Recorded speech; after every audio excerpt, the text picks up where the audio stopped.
Oh, welcome in, everybody. Oh my god. Just getting my bearings. I feel like just been battered around from this game. This season, really. Alright. I already got some people in the chat. Hi Strunk, how you doing? Kenneth, how you doing, bud?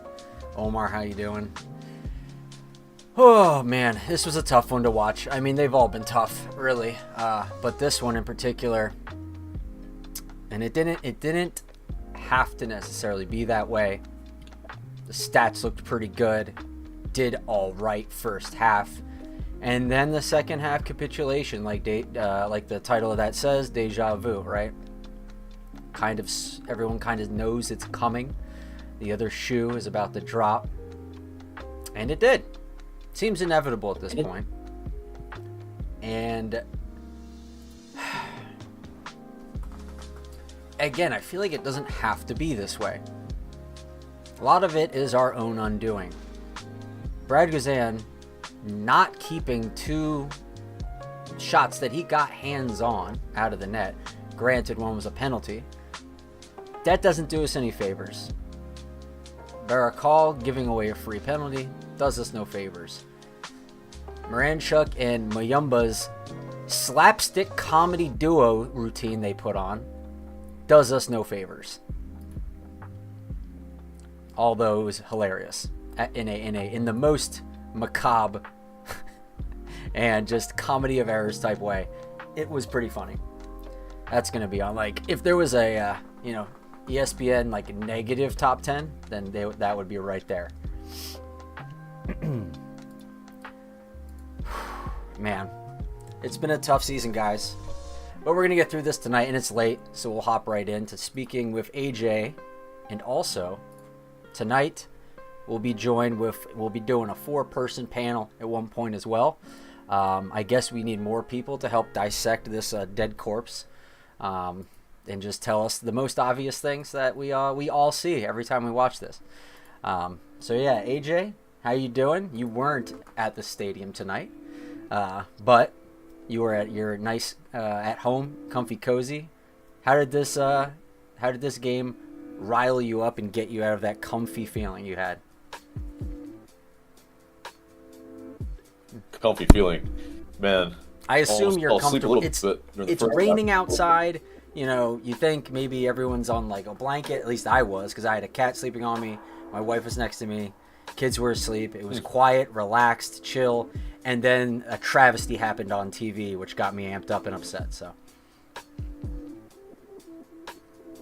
which is as expected in the second half. And yeah, I mean, that's borderline napping material, what you just all described there. But yeah, I mean, I think luckily I didn't make the trip out there for this one. I mean, right now, we're just masochists, all of us, sure. But going out there and making the trip, I mean, yeah, Denver's amazing, but whew, just going all the way out there and then seeing this hot mess in the second half, which, again, is as expected, pretty much. But, yeah, it's unlucky for the second goal. It's just really, really bad goalkeeping on the third one.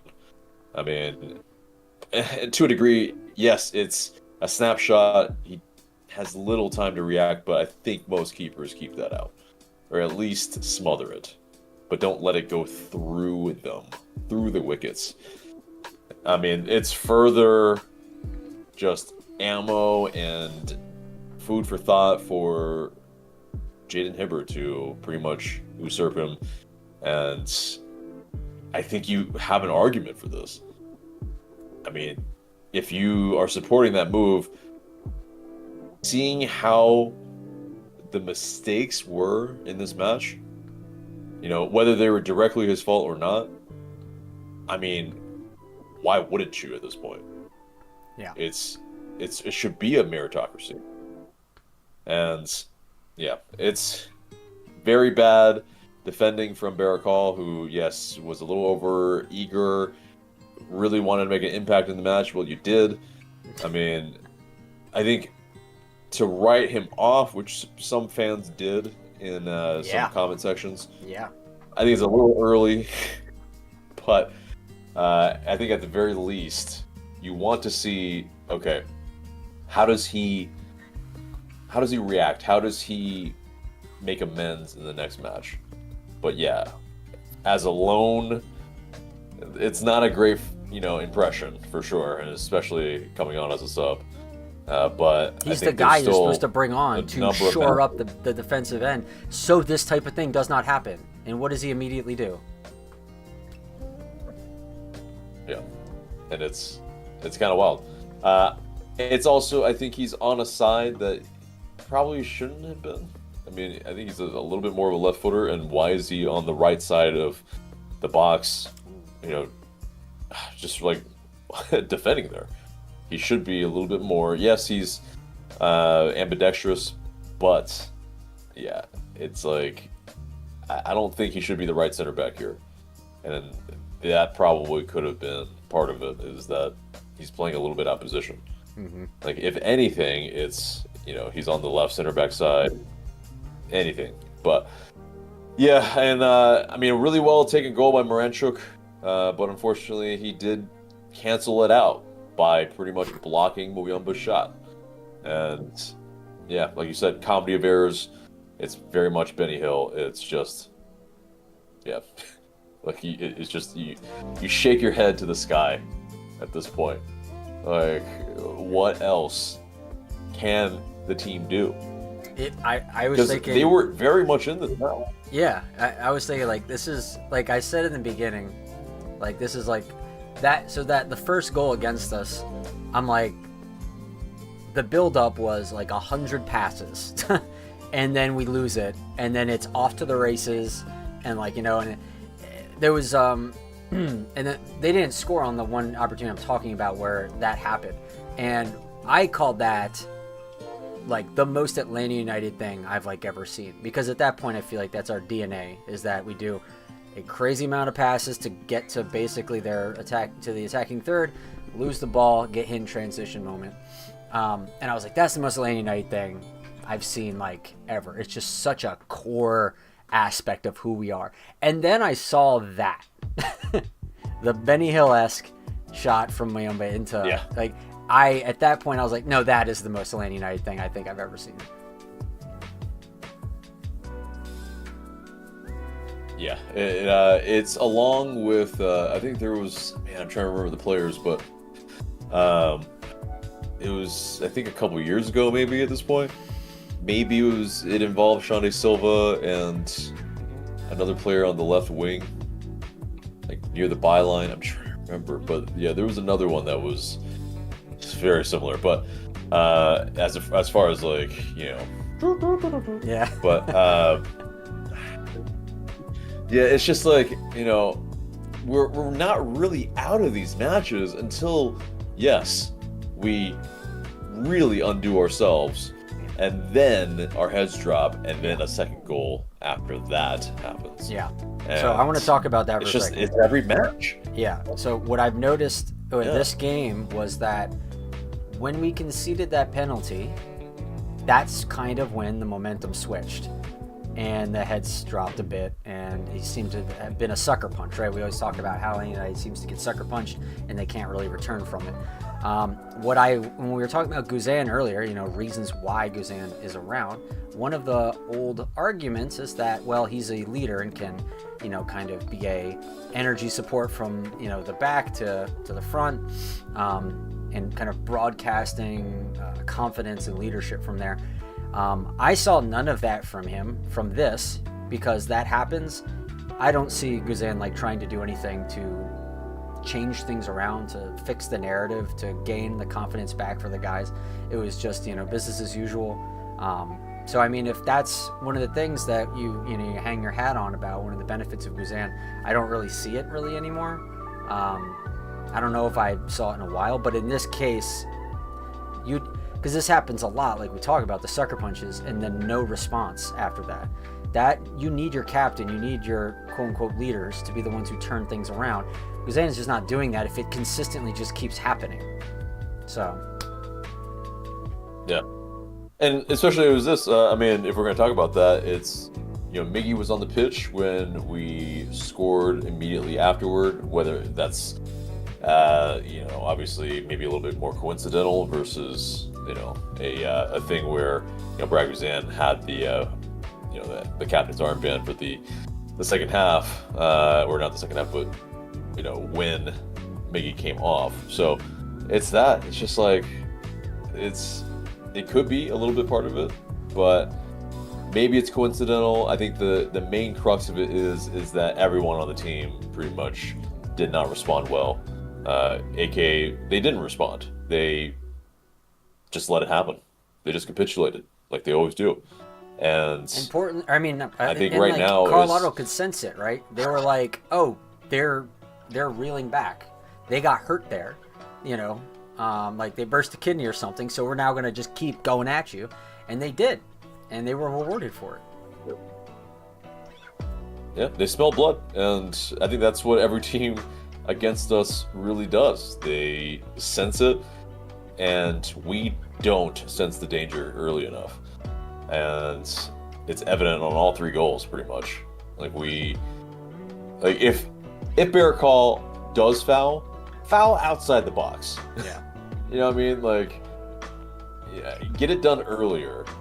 Don't let him dance around in the box and commit yourself. Yeah, why make the poke once he's breached the box? You had the chance to make the poke before that. I don't know why you choose to wait until that. That his whole defensive mindset in that play I thought was way off base. It was just like wrong. What are you doing? Oh God, naive. Oh no. Yeah. It was panic. It was, I got to make something happen in this match. I just saw Stian Gregerson earlier in this match make a last-ditch tackle. Well, Stian Gregerson is match fit now a little bit. And, he's in the match from the start. So his timing is there. Barrett Call, you just came on. This type of naive defending is completely indicative of someone that hasn't played the entire match, just came on, or is a young defender. And it's more that it's the former. So right. Yeah, it's just highly frustrating that it doesn't matter who it is. Someone's gonna make an error. This is the kind of guy we brought in to avoid these types of things. That's the most frustrating thing about it to me. Yeah, and I think it tells you that it's maybe not necessarily the players at hand per se, nor coaching. I think it really is. There's something that's infected in the culture of the squad. I think you're right about that, but you will be fought a lot from a lot of the fans about the coaching, because that's getting, along with some of the players in particular, like, oh my God, I never want to see Lennon on the pitch again. I've heard that many times, but Deja has been under a lot of fire from the fans after, several games, but this game in particular, a lot of people think he got a lot wrong in this game. Well, he needed to make changes. I don't know if going 3 at the back was the solution, but I think obviously when you have a 3 at the back that you're facing as well, you're probably going to go 3 at the back to counteract it. Because that's usually the method. And so, I think that juncture in the match, I think he was trying to add a little bit more into the attack. So wingbacks, a little bit more with a couple more options in attack.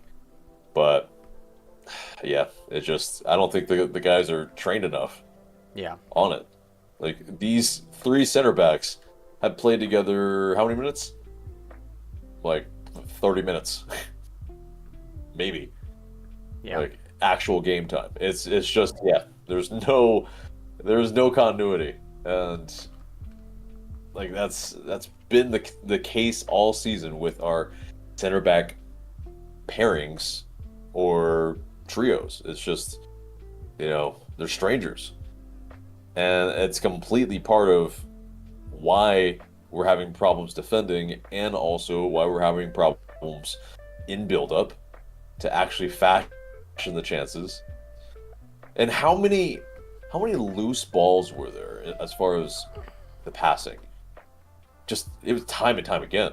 These guys have no idea either where the strong foot is of their teammate, or they can't put it there. Yeah. A lot of Every times, pass is like the balls errant. were exactly and the under and overweighted passes, like specifically to Emmanuel Lat. Every time they tried to release him for a one-on-one, it was always off. Like, I guess Marinchuk at one point was like, "Oh, you should have tried to like tap it to get a touch on it to slow it down."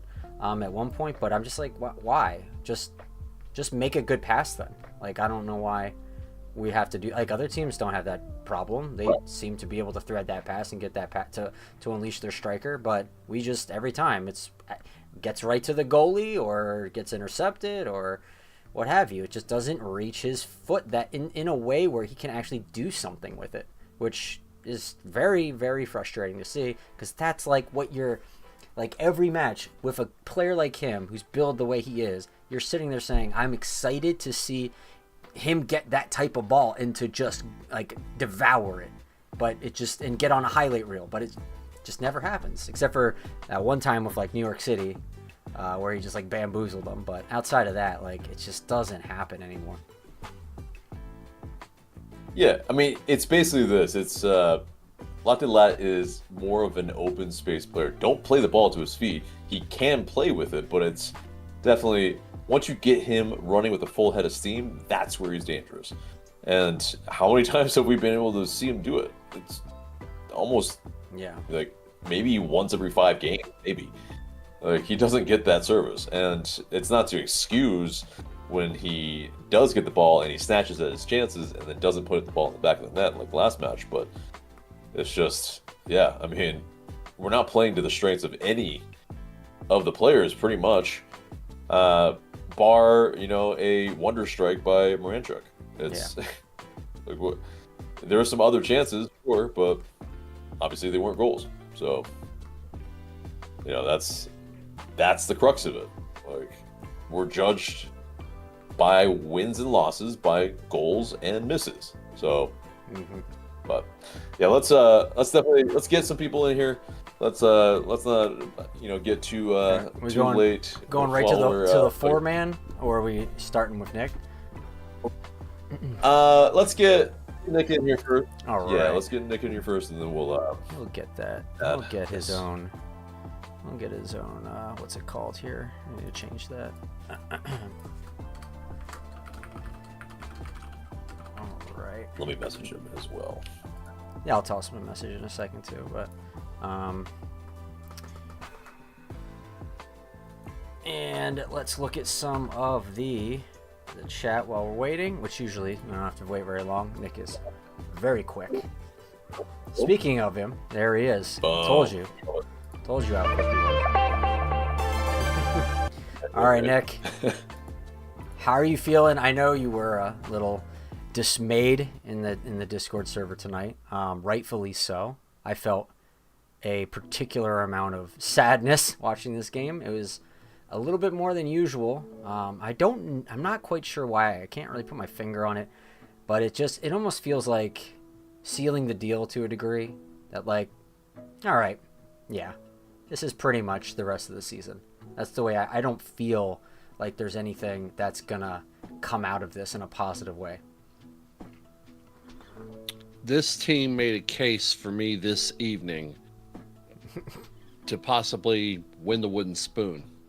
I mean, it was that bad of a performance. True. Yeah. Where are we in that? How far of a contender are we in that? Well, I don't really want to look it up right now, to be quite honest with you. Yeah. But I will. Yeah, we're at 22 points. I'll look it up. The lowest, I think, right now is 16. So, and that's the Galaxy. So, Yeah, so we're we're 6 points clear, right now. It really is only. I mean, Montreal and DC only have to win one game if we just keep losing. And LA Galaxy's is the one who has to make up the most work to really win the winning spoon from her. I mean, Montreal and DC drew 1-1 tonight. I mean, well, they're making ground. Yeah, we're mathematically closer to the wooden spoon than a playoff spot. So, I mean, it's hope is not lost as far as if we're trying to be the worst team. We can't even be the worst team. That's the sad thing. We can't even be the wooden spoon. We'll see. It would be crazy if LA makes a resurgence. There's levels to this. And I'm the one person in this Discord server not the only one, but one of them that will be going to ISC in January and potentially getting the wooden spoon there. Mm-hmm. That's so embarrassing. It is. Never what I thought Atlanta would ever be there. Like, even when we were in the doldrums, I never thought it would be that bad. But I tell you, never in our wildest nightmare. The play is just so awful. I kept complaining, and as Mike just said a while ago, the heavy touches in transition were just killer for us. You can't feed Lollylaf balls like that. He's not going to be able to score. He's not going to get anything. And then, of course, the Benny Hill nature of that play, as you've already mentioned. I feel like we're getting in our own way here constantly. We are just freaking getting in our own way, figuratively and literally. Yeah. It's like this is like watching this team this season is like sadomasochism in a way. We're torturing ourselves. Yeah, I mean masochism, yes. I don't know if we need to add the S in there, but I mean, masochism. I'll flatly say it. Masochism implies we enjoy it, and I do not enjoy this. This is not fun. Okay. Yeah, let's check my words there. Whatever it is, it's painful. Let's put it that way. The most epic. Yeah, not the most epic gaffe. Our Discord. If you haven't joined our Discord, it happened 10 minutes ago. You're in there. Exactly. If you're in there, you already know what happened. But if you're not joined, I think you might be able to retroactively still see what was said. And there you go. It's incredible. I will not repeat it. No one will be repeating it on the stream. But wow. That's all I can say. Wow. What an advertisement. Go on, Nick. Yeah. Let's just say that I was in the middle of all of it. Yeah. But you got to feel for Brooks Lennon. He got injured again. Did it look like it was the same shoulder he injured before to you all? It did look like the same shoulder, and you really do feel for him. It's whether you like his play or not. Okay, I think there's a little bit of a delay from my internet, but yeah, a little bit.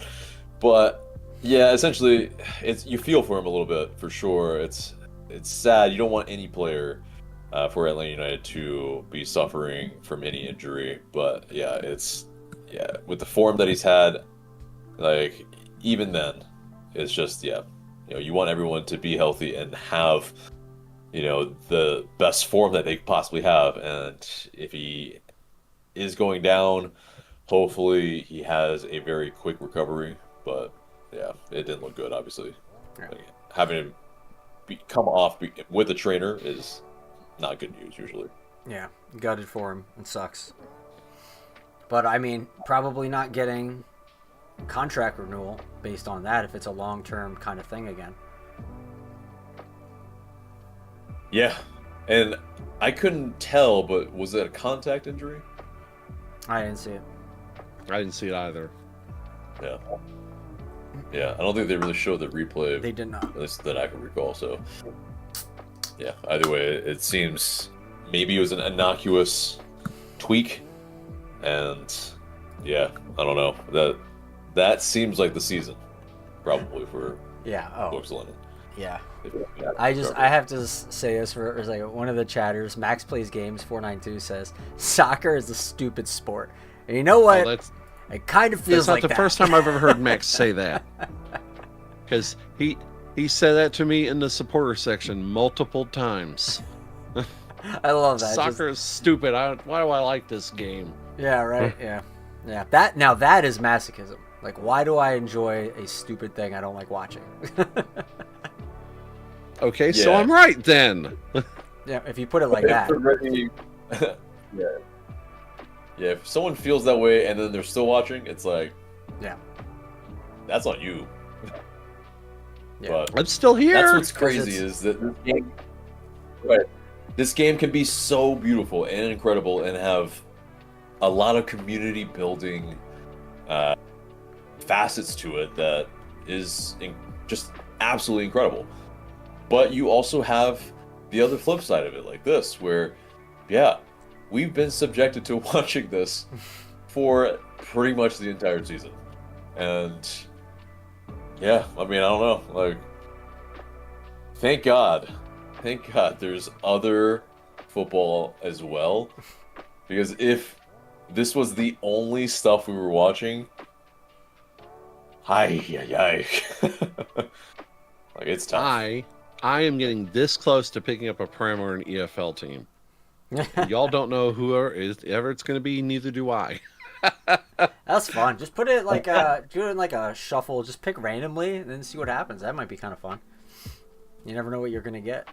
Wolverhampton. Oh shit. Yep. Yeah, and then you could just discover things about that club you never know was a thing, and you'd be like, wow, there's interesting things to be, to like about this group or that group. You never know. So.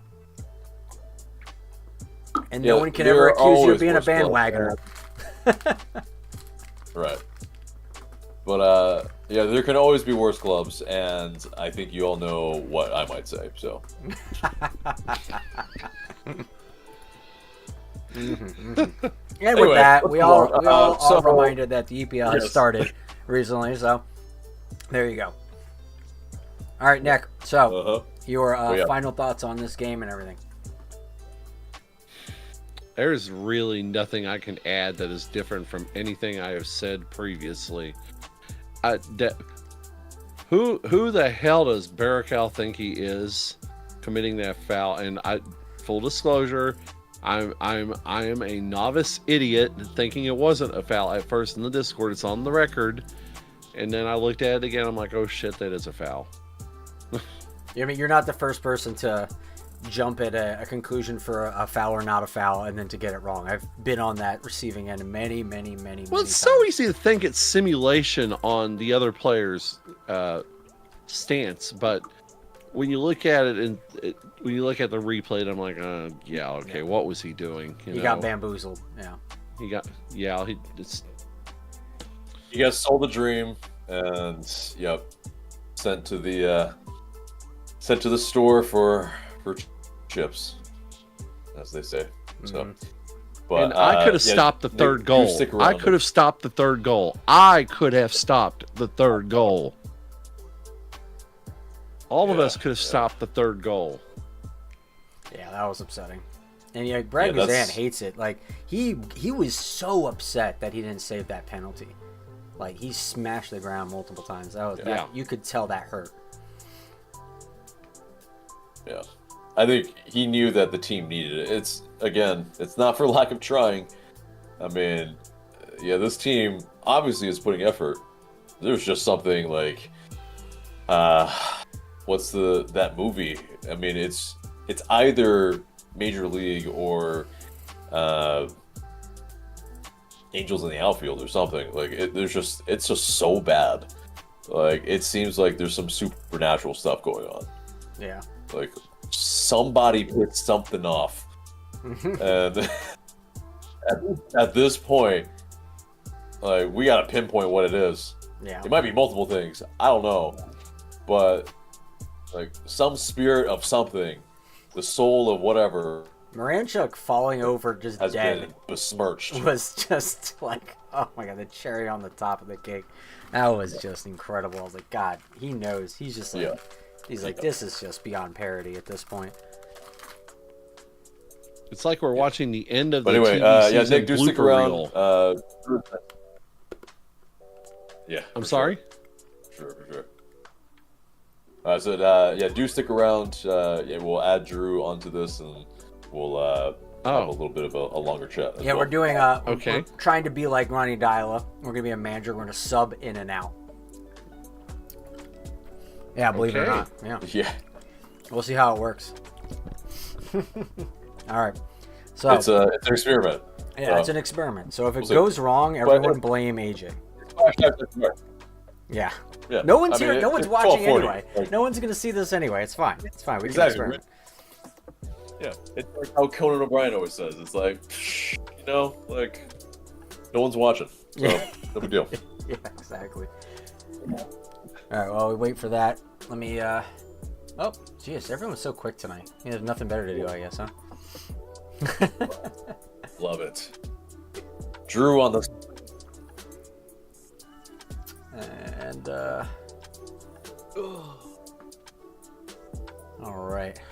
Let me just fix that real quick. So Nick, right now, go ahead and give us an introduction about how you feel something, so I work out something in the background real quick. Or do you mean Drew? Drew. Yeah. So I have Yeah. this on. Yeah, Nick and the ATL is still on him right there. I need to fix that too, but it's not going to matter in a second. Jeez, what can I say about this team at this point? What?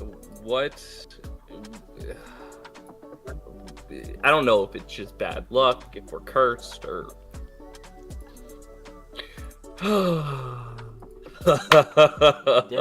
All you can do at this point is smile and laugh. Yeah. So tell us more. We want you to do a little more than smile and laugh. Okay, but No, not that. but first goal, it's just well played, Colorado. Good job moving the ball around there, breaking us down pretty well. It looked a little offside. I guess he barely stayed on, but good on them. I don't have much to say about that goal. It was a great response by us to be able to come back and kind of answer that, and Marinchuk stays hot again. Kind of uses that wand of a left foot and buries it again, and it's him continuing to try to do something with this team, and it's good to see from at least one of our players just trying to carry a team. And just producing at the end of the day. Like, just finding a way to produce even against all odds, which apparently the odds are high. So would you have any opinion about Dyla and his coaching today? Because that was a hot topic in the Discord. I have a problem with his starting 11 at this point. Agreed. At this point, we keep seeing that Miggy isn't performing at this point. And we keep seeing that when Saba gets on his favored side, Saba produces and Saba looks dangerous. At this point, you have to start saying, screw if you're a DP. We need to start getting results. Brennan comes in, and Brennan has been performing well, so he needs to be on the field as well. And it's just, if you're not performing well enough, you cannot be on this pitch at all for this team. You need competition for spots, right? Yeah, exactly. Mm-hmm. Yeah. So right now, basically, that's the thing. The two captains are probably going to be dropped, is what you guys are wanting. And I think it's very well, documented in the sense that, I think the fans kind of are wanting it. Now it's just a matter of, moving forward, who's going to be captain? Maybe it's probably Schleich. That's probably Yes, that's what I was going to next say. man up, or Ronald Hernandez. But it is either way. I mean, the guys that pretty much brought us to glory are very much in danger of being dropped. And it's wild. At this point, it needs to happen, because we can't keep clinging on to the past at this point. Yes, they have done so much for us in the past, and it's sad that we're having to have this conversation about both of them. But at this point, we need results. We need to start winning. We can't do that with them on the pitch at this point. And that is the problem. Yeah, seems like it. I don't even know if you remove them if we will start winning, but I think it's probably a step in the right direction, unfortunately. You probably have a better shot of winning. I'd be really interested to see what Jaden Hipper would have done with those 3 goals tonight. It would have just been interesting to see. But you'll never know in those kind of alternative realities. Exactly. All right, it looks like AJ's internet died. So Died, yeah. And on It's quite a a great pose, face, I might too. add. I was going to say, great face. Yeah, that's a good one. That'll be a screenshot. Let's see, people my will internet send just was- shit the bed over. face. Oh, there, he's back. All right. Oh, he's back. back. Oh, hi. We weren't saying anything There about we it at go. all. Oh man, I believe you guys. I believe you guys. Don't believe us. No. No, never. But So Dyla, It- besides the starting 11, is good in terms of like his decisions for this match. I think the substitutions were fine in general. I think the idea was right, except for one. I don't think we should have brought Muyumba on. I think that just clogged up our midfield and put too many people in that space. And you could see that later on, you could just see that too many players were trying to play in the same space. And that becomes an issue, especially when you're trying to mount a comeback and trying to get something out of this game, maybe. I think we needed either Togiyashi as a second striker, or we needed some sort of other wing threat that could have come on. And unfortunately, I don't think we had that other wing threat. That player's not on the roster. Yeah. No, it's not. And that's the problem is I would have preferred Togiyashi just because you give another goal threat and you give a different look to that back line. And you give Marinchuk a lot more space to kind of work. But we don't have the depth to pull off what we need to at this point. Yeah. And I think it's a little bit of this too, where, I mean, maybe not a little bit of this, a lot of this, where a lot of our players positionally are not aware. And either they're playing in the same zones vertically or horizontally, they're just playing in the same spaces. And yet you basically have 0 triangles if 2 players are on the sideline. Like, if they hug the chalk, 2 of them, like, what are you supposed to do? Yeah. Like, Yeah. these players do not know where to be in order for the team to be successful.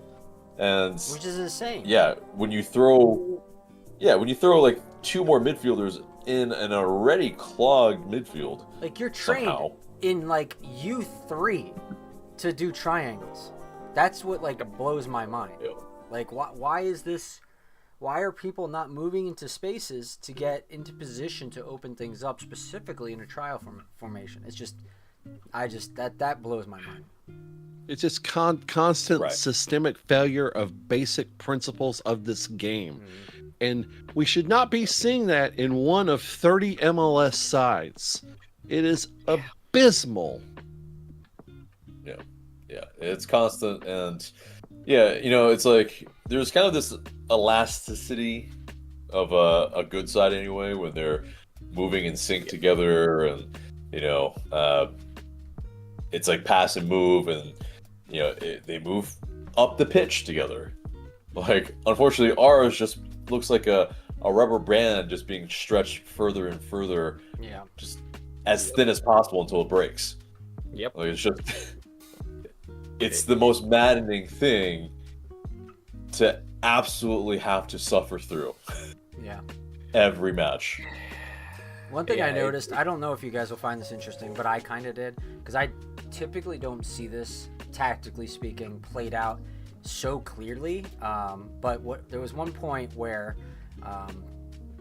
Colorado was tempting us to pressure them in their own half when they were trying to build out the back. And there was a point where they passed it one of the center backs or the fullbacks or what have you. And at that point, it was not a good pass. And it looked like maybe one of our strikers or wingers could press. So they did. They charged the guy, tried to make him uncomfortable. And once that happened, I could tell that was a press trigger. The rest of the team, the midfield included, all started sprinting forward. And normally that's a good thing. But what I realized is watching that, the counter attack to that is once they realized the press was on, he immediately hoofed it all the way down to the other end to their striker, who was already running. And it was like you played right into our hands. And I was like, holy shit, that's some like extra chess that they're doing right there. So I was like, that's annoying that we fell into that. I mean, granted, we want to get to the point where that press is actually effective and screws up that defender so he can't get that ball off. But he did. And that's going to happen time and time again if we're not better at that with like our pressing triggers and when we do it and when we go and etc. like that. So yeah, and I think it was probably Noah Cobb because he can play a ball, but it's also Chris Armas is a former New York Red Bulls head coach, so he knows all about pressing, and he knows how to beat a press as well. And so, like, if we're talking about pressing, counter pressing, that man knows what he's doing, at least to a degree.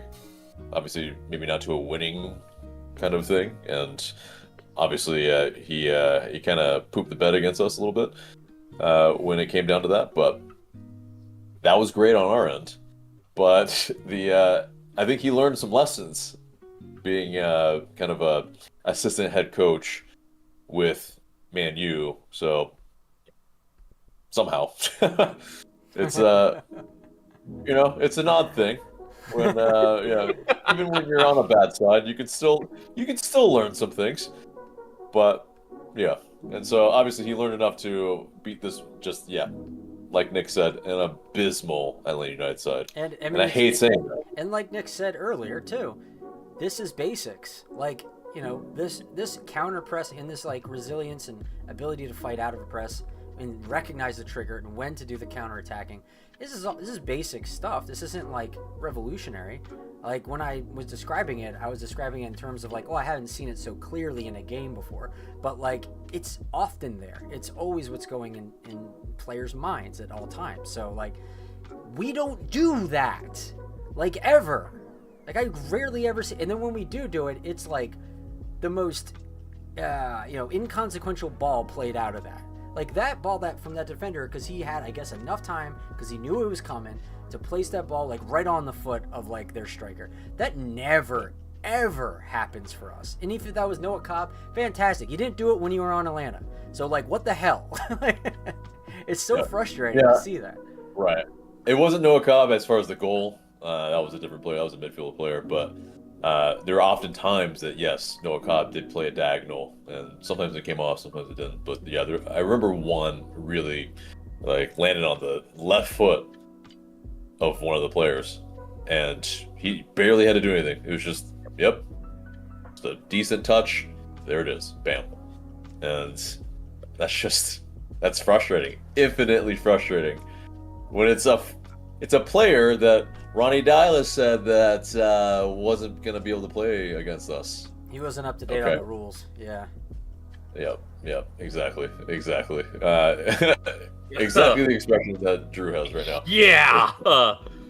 I could have predicted this outcome with Noah Cobb just because we saw the quality of his passing range, and unfortunately, I have a feeling that it was kind of we didn't want that from him at points. It felt like because we want to play out the back.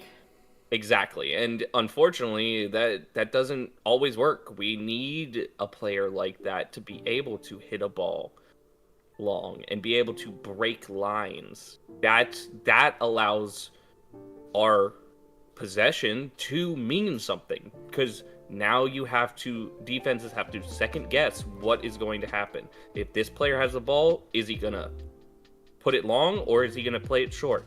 Now you have to defend in a different way, and it creates space. And we can't create that space at all with this team right now. Yeah. All right.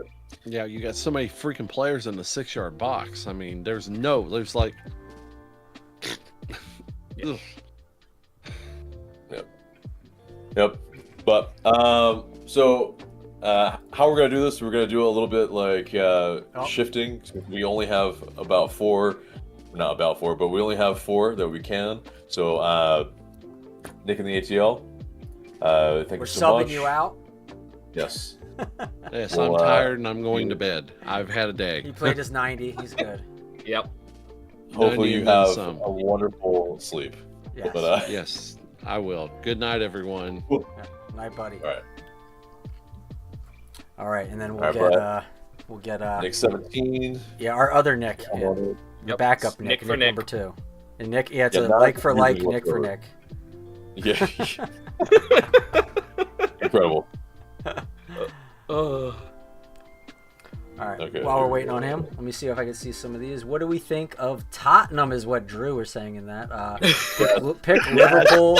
Real suck this year. I was waiting for that one. Max Plays Games says we should have never fired Frank.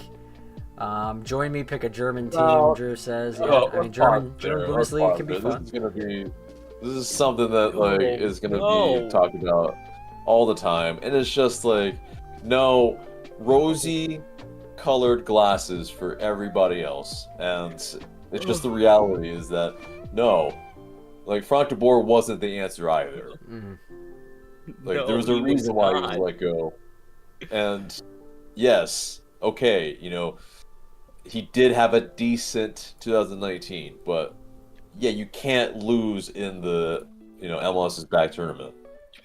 Like, yeah, it's just that was not good enough, and the writing was on the wall. I mean, he kind of lost a little bit of the, well, not a lot of bit of the locker room, and when the results follow, well then there it is. But Yeah. should we have hired better? We're out here Yes. litigating Frank de Boer. Are we doing Frank de Boer revisionist history Yeah. right now? Yeah, exactly. Yeah. It's rampant That's all the kinda time. history. We have to shut that down quick. Yeah. So Omar Yeah. S also says, I need AJ's voice to put me to sleep after this frustrating of a night. I'm gonna AJ, give how you many some, times have you been told Samuel you have a L. nice Jackson voice? energy and vibes? All right, go the fuck to sleep. Yeah. Don't suffer like the rest of us. Just go to bed. Yeah. So Strong says, soccer funny. is just too hard for Atlanta, and I pray and hope they never bring promotion and relegation to MLS, because this thing is not going to end anytime soon. Yep. Which it What's might. that say? Well, we've seen it in Open Yeah. Cup. We can't even beat USL sides the last couple times. Yeah. Yeah. So. We might go down to the 3rd tier. With that new We're team gonna, that they're we're supposed to gonna, be starting we're in gonna be Roswell. performing a reverse Wrexham here in a little bit. Oh god. Oh, geez. Man, that sounds like you said exorcism, but it's not. It's like Reverse Rexism. yeah, Reximism. It's wild. Yeah. it's That's funny. like actually really great. Yeah. Kenneth Slavic says there's no reason why Hibbert should not be starting the rest of the season. Get him more I agree experience with for that. next season. I mean, after this, I think it's just Yep. he should win the spot out of default. But I feel embarrassed to have my Brad Guzan jersey up there now that's signed. Like, I feel embarrassed to have that. But I mean, like, just remember the good days, Nick. The good times. Yeah. there Right. and there were plenty of the like. Hannah and I were watching 2017-18 highlights earlier. Oh, it's before the that game bad, started. huh? It's that bad. Is that bad? She was like, oh, tell me about like. She literally was like, tell me about some of the games. And so I started telling her about Decision Day 2017. Remember the 2-2 where Giovinco chugged the beer on the field and we all chanted, it's all your fault at Bradley and Altidore. And I was like, dude, those were the days. Bro, So we dude, put on the Nick, highlights of that. Nick, one. you made it sound like this game, it basically straight up killed her. And she's just on the deathbed going, just tell me the stories of the old days, the good times. That's Please, just one more like, time. literally, What happened in we were 18 eating- again? Like, No, you have no idea. Like literally, we were eating pizza before the game, and like it started 2 hours later than we're used to.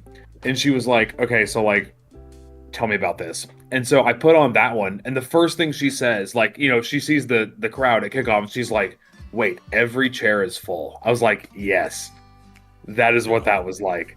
Every chair was full. She was like, "Wait, look at that supporter section." I was like, "Well, yeah, there wasn't the drums and the 3 capo stands that we have now. Like, all that's better than that was, but like it sounds better and it is better. But like, yeah, they were probably too many people in there rather than, not enough people."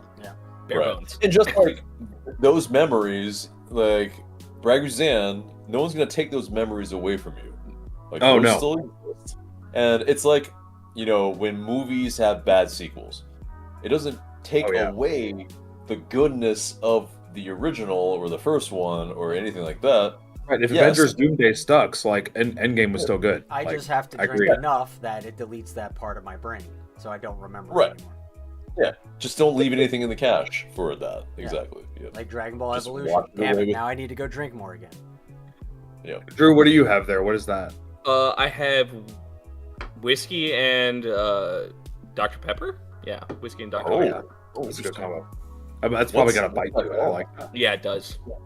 It's nice. Well, if anybody likes bourbon and they ever come over to my house, I have a selection, and I brew my own simple syrups to make old fashions with. That's what I Share, drink please. every time. Yeah, we'll have to, Oh, take you absolutely. up on that. Absolutely, anytime. We'll do that. We'll do that we'll make that a Patreon tier, one of those. Ooh. Yeah. Don't get the wheels turning. But that whiskey and Dr. Pepper, does it have a name?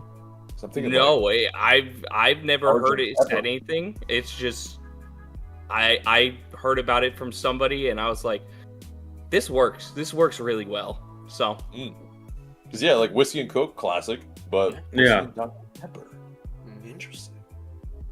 Yep. There's a little bit of a bite in there, and then Mhm. you get the whiskey, and it's like sweetening in there. Broadening his horizons. and I probably Yeah. put a couple dashes of bitters in there and it's Yeah. perfect. Oh yeah, that's the best. I mean, Sergeant Pepper. I think that's apropos. I love it. I might make. All right, so Anyway. before we get too off the rails, I believe Nick and Drew had something to hash out about Moranchuk tonight. This is gonna be fun. Oh yeah. Take it Drew, away, Drew, why don't you John. get started? Because you had this long before I did. I did some follow-up research on both Alexi and Miggy, but Yeah. you get started. So this all started basically when we brought Moranchuk in, and there was the fan base was really excited and everything, and and people were expecting this dynamic type of center midfielder. They were expecting this attacking midfielder that could be a replacement for Almada, and I kept saying, "Hey, temper what you expect. He is not the same player as Miggy, as Almada. He is not that type of player. He is a very creative player in a different way. He is a very tactical. The one thing he was brought in for and was known for a long time is his ability to break down defenses with his vision and passing. And one of the things that happened this season is how slow of a start he had stat-wise. People were calling for him to be let go. And I kept saying, hey, pay attention to how he plays and what he does that goes unnoticed, because he is doing everything that he does all the time and he is doing it well. It's just not coming to goals or assists or anything like that. It is not showing up on the stat sheet. Give it time. And finally he's starting to put in some form, and it's showing on the stats now that it's been there. It's just hasn't shown up. It was just taking a while for it to actually click. Yeah, it Yeah. definitely has, because he has been for a while this season. He's been just boofing it, you know. And I think ahead. it's important to note that in one of the only times that we saw what he could be was in the Miami series. He assisted 3 goals in a row. The Silva winner at home, and then Tiare's brace within like 3 minutes in Miami in Game 3. And that was kind of the only time that we saw that out of him. And he was playing, it was the 5-3-2 shape, and he was kind of playing that second striker role. And that was when we saw that like last year. And otherwise, he kind of scored a couple PKs and he had the one banger, which that was kind of it for last year. And then this year, Drew is absolutely right. Like, it was kind of all over the place, and he kind of had some good opportunities that were like late arriving runs from the central midfield area. Like, he didn't create a lot himself, and that is what I'm still most worried about. And so what I was looking at while I was kind of preparing for this conversation was, I wanted to look at just like they're like, first of all, the basic stats. Like, I know assists are not like the end all be all, but there's still something. Like, you set up the goal, or even if the goal scorer did something amazing, like, you were still there, even if you were 1% of the part of that, right? So just some assist numbers to kind of get us going. Saba leads the team with 7. I don't really know how to classify his 3 own goals he's forced this year. Like, should they count as goals? Should they count as assists? I kind of think assist. So if you want to go that way about it, like, whatever. But 7 plus all of that is fine. Miguel Almiron is second on the given hockey assists, I think we should give. Yeah. If we give hockey assists, like, we should. You're right, because MLS is kind of the only league that does that. So Saba's at 7 plus the own goals, so kind of way ahead of the pack. Miggy's at 6. I kind of didn't realize he was at 6 assists, but I was looking at game logs, kind of preparing for this, and he had. Before today, he had an assist in 3 straight matches. So he had one in the Montreal game, and then the 2 league games prior to that. I hadn't checked out Leagues Cup, but because Leagues Cup is not really like, it's only regular season and playoffs, which playoffs hasn't happened yet in 2025 and is not going to be happening for us in 2025. But that's all the MLS website really gives me. And Marinchuk's at 4 assists, which is interesting, because you look at him as the number 10 with Miggy out on the right and Saba out on the left, and they're still outpacing him in the assist department. Yeah. But he's still scored in 3 straight games, and he is kind of coming alive in the goal department. But I wonder, like, do you need more out of your 10, or could he... I was posing this kind of thought in the Discord a little while ago. Homer put this in general chat. It's a video of when he went to Atlanta. They had a highlights package for him, with the cool disco music and the one that everyone does. And it was a lot of Marinchuk scoring the same type of goals he scores for us. And it was interesting to me, like, to think about, like, they don't play any type of system. Atlanta is a very, like, statistical anomaly type team, like, very attacking, very possession minded, like, kind of Ange Postecoglou, but with a different shape, but kind of that kind of style. And I wonder, would we be better off if he was not playing as like a straight up 10 in a 4-2-3-1? Would we be better off if he was playing in a midfield 3, like as a dual 8 kind of thing, where not all the creativity is on him, but he can crash the box and arrive late to kind of assist, but also like then you pinch your wingers in and they do more of the creativity. I don't know. What do y'all think about that idea? Like, is that the future of this? If Miggy's going to play on the wing? Interesting, I think, is because presumably it would likely be probably Miggy and Marinchuk as the dueling 8s. I wonder if there's enough defensively from that standpoint to actually feel safe in there. And they're both left-footed too, so that's another thing to note there. And which, doesn't mean it won't work. There's plenty of teams that are able to, make it happen with the same footed player.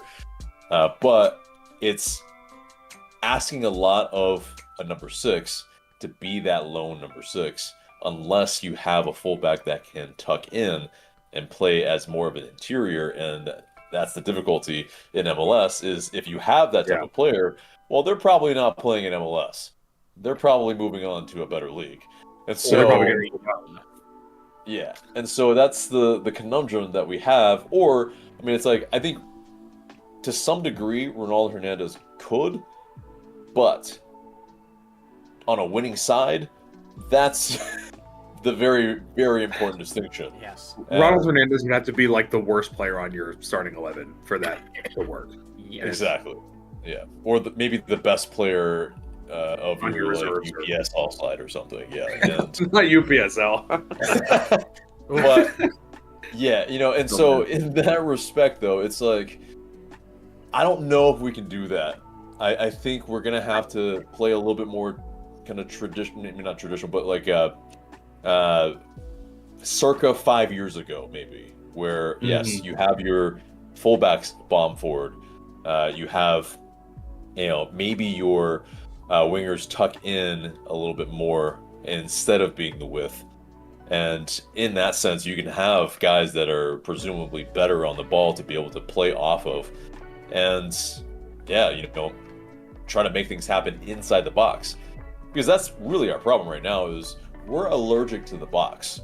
Like we haven't really played combinations in the box for like any period of time this season. Like bar maybe a handful of plays. Yeah.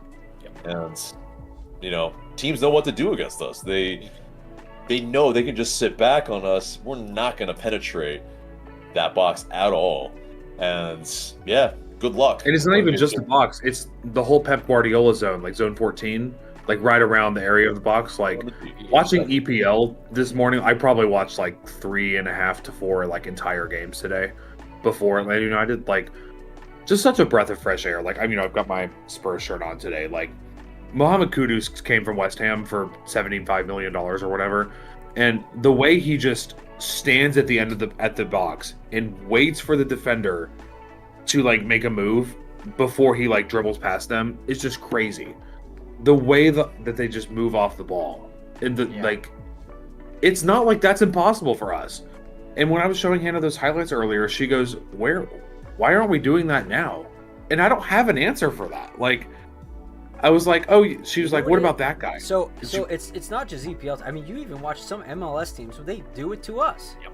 You see guys moving off the ball. So like it's I think it comes down to what something I've been like a gong I've been ringing for forever now. It feels like, and what AJ touched on earlier is that there's a willpower, a motivation type concern for this team. And that they don't make those types of runs. It's not like you said because they can't do it or they're not smart enough. Again, it's like these are things that all soccer players know to do at certain times. It's not like it's all new. Yeah, he hopped up on there. We've been all watching him. We've been watching this for a second. Yeah. So anyway, like, so, my point is like it's not that hard, and I think it's more comes down to the guys just don't really care that much to do those types of runs. Yeah, I think you're right. Maybe in the sense that I don't think it's a lack of caring. I think it's completely a lack of fitness, and I think it's the reason why these players are mostly here where they are. Because if they had that type of match fitness where they can last 90 minutes, they'd be in a different league. Like that's part of it. Well, I'm saying like, other teams in MLS do this, and they're in MLS.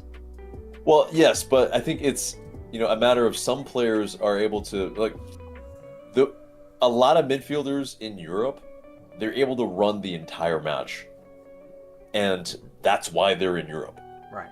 And in MLS, yes, you have some guys that maybe can run the entire match, but they're maybe not as technically sound. There's always some sort of caveat as to why they're in this league. You're describing my soccer career right now. I can run forever, but no technical soundness. Wait, Michael. Speaking of your soccer career, could you or could you not have saved the third goal? As like a right winger, I could have saved that. Sorry. Anyways, just making sure. Right, and I think it's also it's like so Miggy. It's like the knock on him for his entire career has been that he's not consistent enough in front of goal, and that's why he's back in MLS. Because he hasn't been able to connect those dots to make it a prolific, you know, kind of European career. And that's the difference. That's why Thiago Almada is in Europe, because he does it every single game. Yeah. So I also, before I forget, I want to just tackle what Nick was saying earlier about, like, you know, what Dyla is going to do when it comes to our formations and things. I mean, we know he's been billed as the kind of guy who wants to use his wingers to this type of use.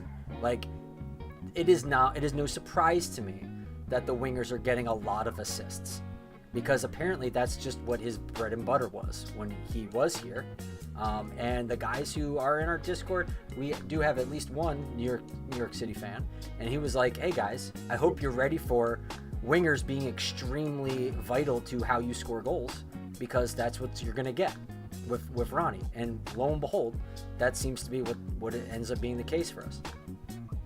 So that's really interesting, because we were sold this like runners for Alexi type thing where he was going to like control the game, and then there was going to be 3, 4, 5 runners in front of him. You know, the 3-2-5 shape that everyone plays, you know, your striker, your wingers, your wingbacks, whatever. Like, that's what everyone's doing right now. Like, that's what we were sold, and that's not what Ronnie Dyla does.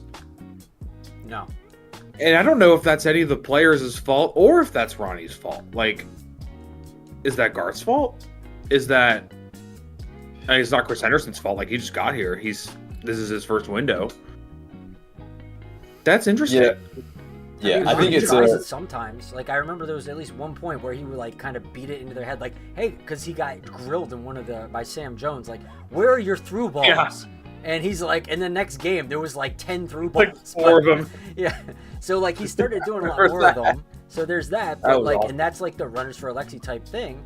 But like, to your point, it wasn't working. It wasn't very efficacious. So he resorted to doing what he normally does. Instead of runners for Alexi, it's wingers for Alexi, or like everyone for or the crosses wingers. To no one. Yeah, or just get the ball down the width, and then we cross in. And that's and you know he was, because he also in that same conversation with Sam Jones, can't believe I remember this, but he was defending their crossing, and he's like, well, that's what we're gonna do. And then everyone's like, no please don't, I don't want to do that. And they're just like, well, that's what we're planning on doing. So God, do you remember one time in 17 when they crossed the ball a bunch and then tied like 1-1 or something? I don't remember who it was against, but then they go to the press conference and Tata was like, well, actually, we need to cross the ball more. And that's not what he meant, but it was like very broken English. And what he meant was, we need to cause more chaos in the box to mess up the defense. But he said, I think it was against Seattle Sounders. Yeah, because it was, I think, a 1-1. Yeah, it's Sounders. Yeah, that's right. It was a 1-1, I think, at the Benz. That was they showed the World Cup final that day. That's the game I'm thinking of. Yeah. That was one of the more frustrating matches from one of the Tata games. But and that's the thing. It's like, man, we take that all day now. Like, okay, against a really good Seattle side, sure. But because they knew exactly what they had to do to frustrate us, because like, we were very dangerous, and we would have torn them apart if they had played any other way, especially away from home. But I mean, it's also this, harkening back to Zone 14, and I mean, our goal was scored pretty much there tonight, and we don't do that enough. I mean, but Ronald Hernandez, Moranchuk's and other guys' shots out at that spot usually get skied or they're blocked. A lot of block. We get a lot of block shots. I'll say that at least. Yeah. Specifically with like Miguel Almiron. We get a heck of a lot of block shots. Anyway, I'm gonna use the bathroom. I'll be right back. Nick and Drew, let's finish up the Moranchuk conversation. So, and this is where I kind of pulled up the stats, and we talk about how he hasn't been assisting, and I dug deeper because I want to dig into the stats here, and he is underperforming his expected assists right now. He should be at like 6 by the numbers. He's sitting about 5.7, 6.6, and so if you're taking that, you put him in the middle of the pack with the amount of goals he's getting this season, and he looks a lot better like the number 10 we kind of need. Unfortunately, Miggy is, and it's hilarious, Miggy is overperforming his assists and way underperforming his goals. Yeah. And it's Abba weird. Well. And so it's just, I think at this point is looking through some of these numbers that I keep seeing is a lot of these players are not. It's either bad luck or they just aren't performing to the level they need to, and I don't know where this fix comes from. I think at this point we have to ride the hot hand with Marinchuk. Yeah. I think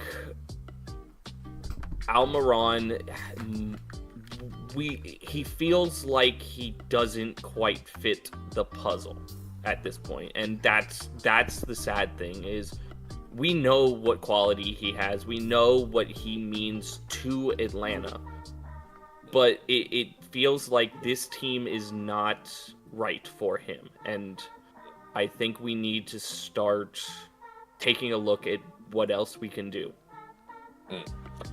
There's so much there, and I think that's what's interesting is that we had the same kind of inkling with Moranchuk. Pretty much the same thought process until he started scoring goals. And with Miggy and also Saba, it is very much kind of one of the same ilk in that, like we were mentioning, assisting a lot but not scoring, and with a lack of goal scoring in this side, you need your forwards to score, and if both your wingers are not scoring, this is exactly why we're having the problem that we are. And for them to have a decent number of assists, but also Emmanuel Atl only have 7 goals, I mean, there is just something very odd and strange that's happening, and it, I think, has everything to do with each other.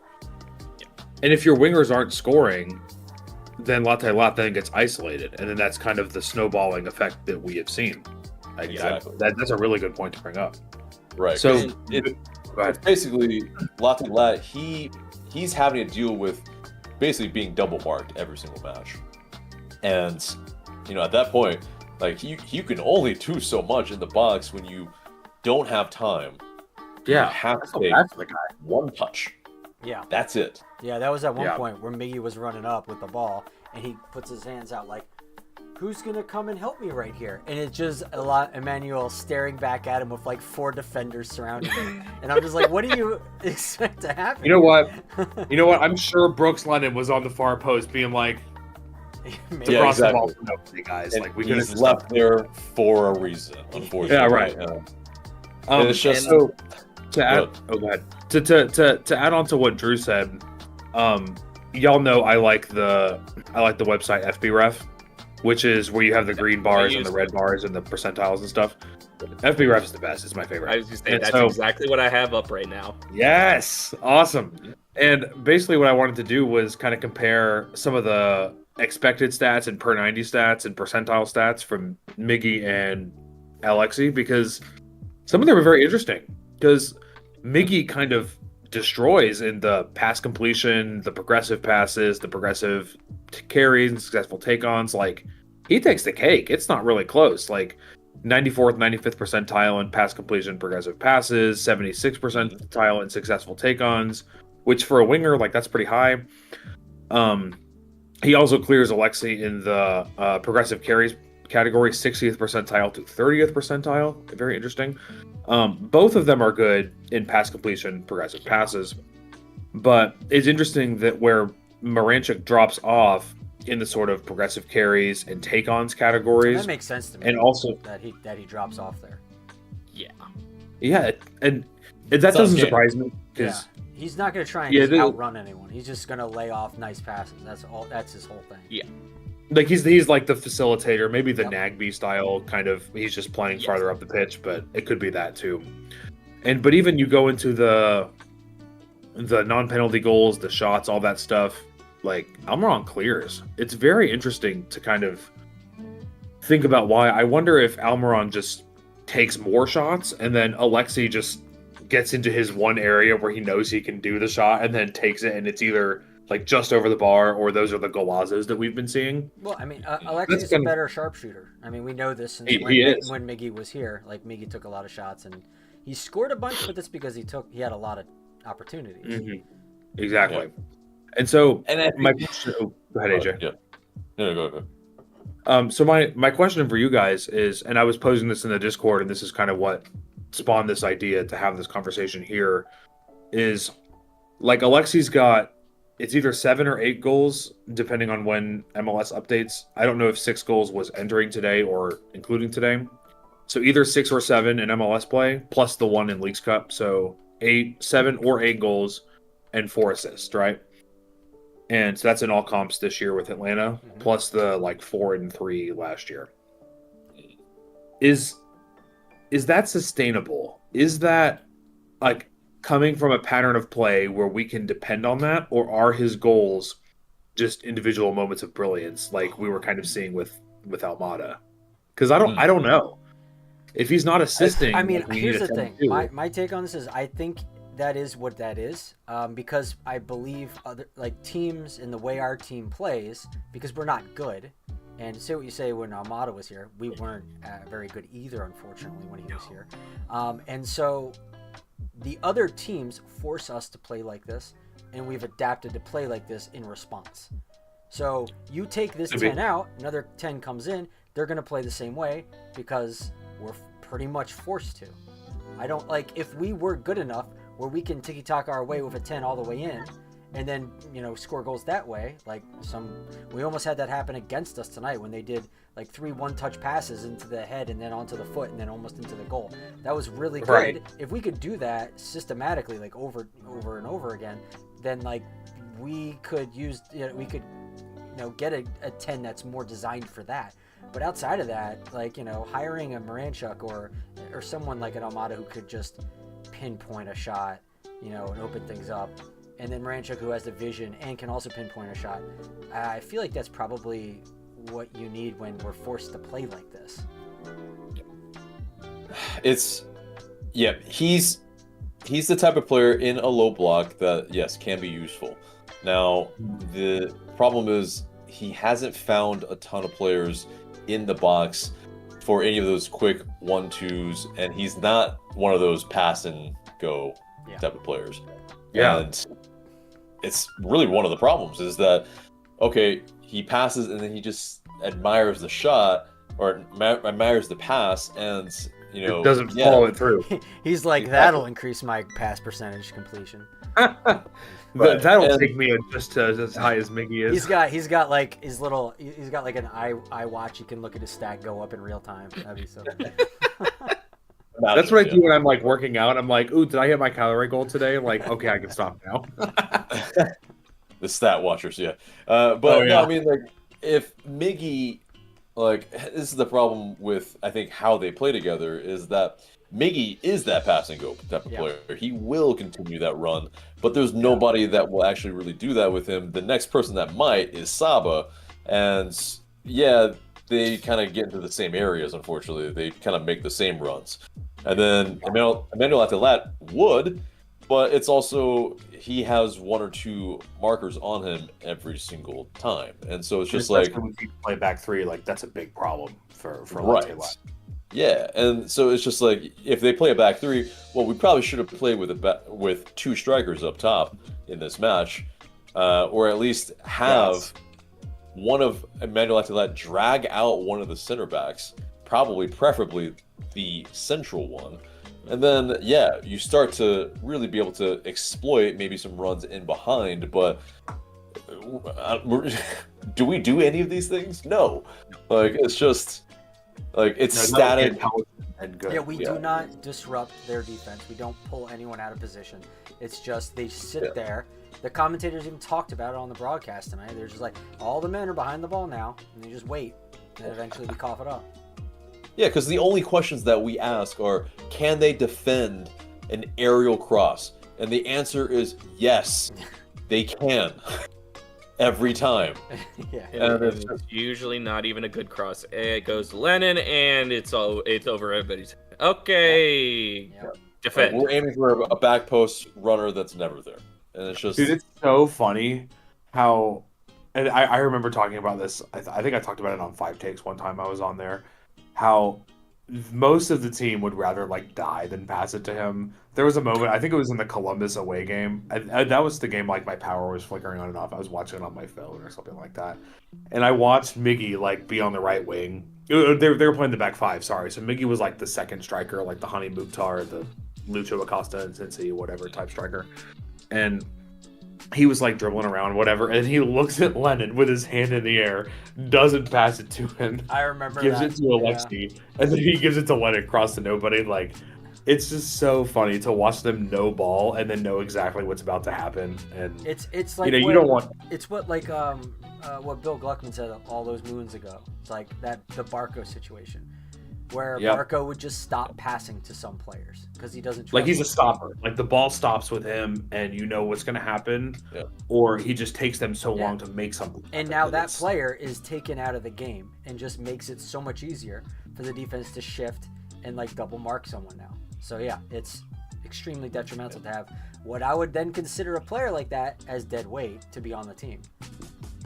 And it sucks. It's a zero-sum game. If it was Brooks Lennon's last game with the club, like, that sucks. I never want someone's last game to be because of injury. Yeah. Like we said that last year in the Miami series too. Like, that's not how we want this to end, but like, we still want this to end. And if this is his last game and we don't see him on the pitch again, we will not remember you for this. We will remember you for being our club's leading assist. Exactly, and not only that, but being like one of MLS's top assisters and crossers and accurate crossers. The 1 year he had a giant meaty forehead to aim for, it worked. Yeah. That Yorgos Yagamai's connection was kind of nuts, hot for a second. Yeah, that's the year he had dozen assists. It's like it works. Anyways, we'll do final thoughts for Drew. Is there someone else waiting in the wings? That's it, I think. Okay, all right. Well, it's just been it's been a rough season at this point. At this point we just have to get through it. See what we have in whatever players. If this is Lennon's last game, it's sad to see, but I want to see what we have. I want to see Sessenyuk and kind of see what he can do, or play a back five, have Saba down that wing, and let him play on his favored side, and just let's try something, throw anything at the wall at this point, just to get some wins and give this fan base some hope at this point. Before Drew, you go, no one talked about this tonight, and I want to just touch on it briefly. The new guys outside of Barakal, because we already talked about that, of course. But Mihai and Azlate, what did you think of them playing? I think Mihai is going to slot in perfectly. He's going to be a solid center back there. He looked very, very good, very comfortable, and I didn't have any issues. Barakal, we'll see. This was a bad game for him. I think the last game when he came on toward the end, he played well and kind of did a good job kind of passing out of the back and being progressive with the ball. I would wager, to your point, that Barakal probably has never done that before. He's never probably come in and immediately conceded a penalty. I bet he's never done that before. I think this was just a calamity of errors by him today, and it's just the worst we'll see of him, hopefully. I can't remember his name. Azlate. Yeah. He looks good.